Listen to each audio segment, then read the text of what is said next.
बिस्मिल्लाहिर्रहमानिर्रहीम, अस्सलाम वालेकुम। मैं हूं आपका अपना होस्ट अशफाक नियाजी और आप देख रहे हैं K92 न्यूज़। सबसे पहले अहम खबरें। दूसरे रोज भी खिदमत की अमली तस्वीर। यूसी 4 न्यू कराची टाउन में सफाई मुहिम जारी। रिपोर्ट सैयद अब्दुल कदीर शाह। कराची ईद उल अजहा के दूसरे रोज भी यूसी 4 न्यू कराची टाउन के नौजवान काउंसलर हाफिज शिराज अहमद ने अपनी टीम के हमरा सफाई सुथराई के अमल को भरपूर अंदाज में जारी रखा।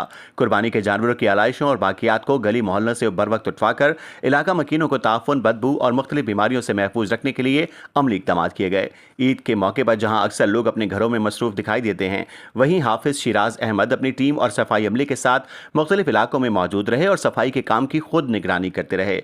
गली गली जाकर कुर्बानी की बाकियात को ठिकाने लगाया गया ताकि शहरियों को साफ सुथरा माहौल मैसर आ सके।